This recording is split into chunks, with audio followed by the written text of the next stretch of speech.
my name is Catherine DeSimone, and this is my project. So, I want to start off with agents of socialization because I feel like that's really one of the foundational parts of sociology. And so, essentially, what the primary agents are is your family and your peer groups. Your family is the most universally recognized because, from infancy all the way up to, your teenagehood, your parents are the ones teaching you the skills, so they're teaching you the societal norms and, what's to be expected of you, and your morals, and so on and so forth. And then, your peer groups are also one of the primaries because they help you grow as a person, help you find your identity. For the better or the worse. But they truly have an effect on you because, you are who you hang out with because whether you like it or not, you're eventually going to end up like them because that's just how the human brain works. And then secondary agents is things like schools, mass media, and the government and religion. Schools, they teach you, essentially hidden curriculum like punctuality, discipline, obedience to authority. And then with mass media, it heavily constructs societal realities and as well as cultural messages through their media. And then religion and government are also secondary agents because for religion, for example, just like with your parents, they establish your morals and your values you hold. And then for the government, it defines your social class and where you stand.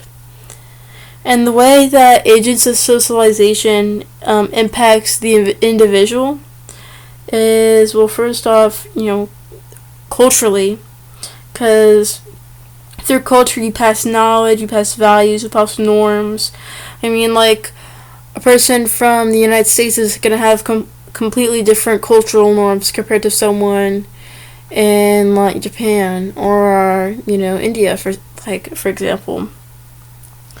And then there's also social identity, because as we go through the years, we slowly shape how we view ourselves and how we identify, and that's really big. That's really based off of your parents and your peer groups and your culture, but also your environment. Because, depending, if you grow up rich or poor, or in, on the other side of the world, you're gonna completely have another identity. There's also, there's social control, which is basically the boundaries for acceptable behavior. You always have to be a certain way to be accepted into society.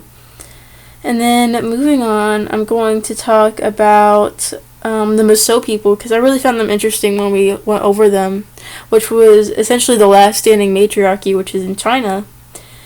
And I actually really thought it was interesting because, the property, the land, and the family names are passed through from mother to daughter. And the eldest female, usually the grandmother, leads the household, and multi-generational families live together under one roof. And that's so interesting to me because that's so different than over here on the West, especially in the U.S.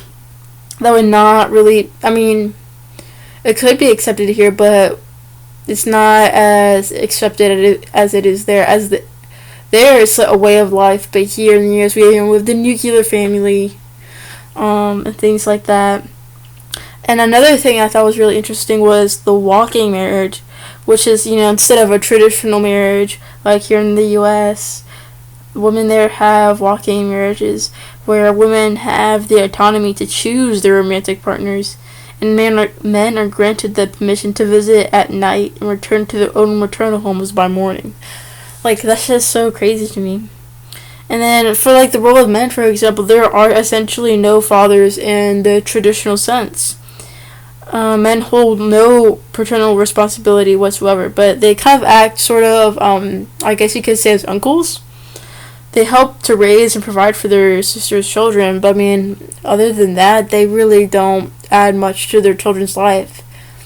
I'm pretty sure they could if they wanted to, but it's just not how like life goes there. And then next I'm going to talk about how sociology impacts, one's daily life. Because for me, this course was really interesting, and it really shows how, day by day, how we are affected by the media and our parents and our friends. And, like, just everything we see and consume, it really changes the way we think and the way we act.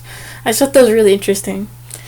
And so, the way sociology can shape one's life is, with like building empathy, I feel like is a big one.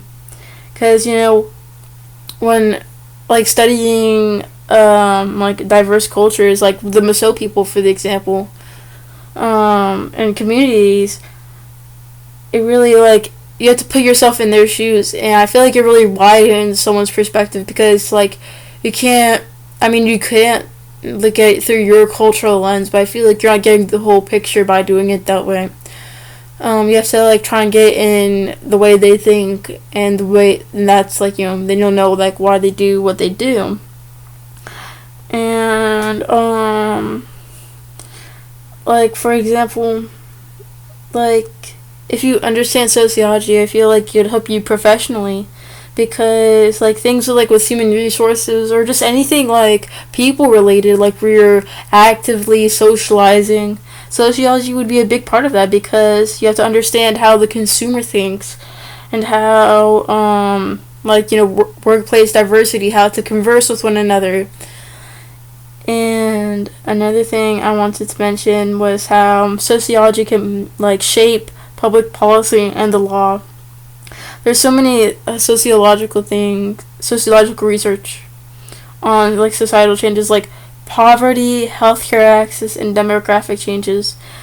Like in the very beginning of this class, the way like we talked about the way homeless people were seen and how there's a stereotype, and just like by watching the interviews, you can tell that they're actually really talented and intellectual people, which completely destroys the stereotype that society has given them. And I think people need to understand that more. You truly can't base someone off their current situation, because they could have had like $1 bajillion and then next day they're broke and on the streets.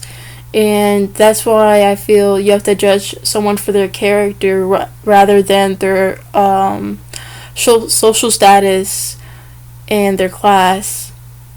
And that's all I pretty much have to say. I don't really have anything to improve this course. I thought it was great, and I think it's one of the most interesting courses I've had so far from GCC, because you really got a look into the human mind. And thank you for your time.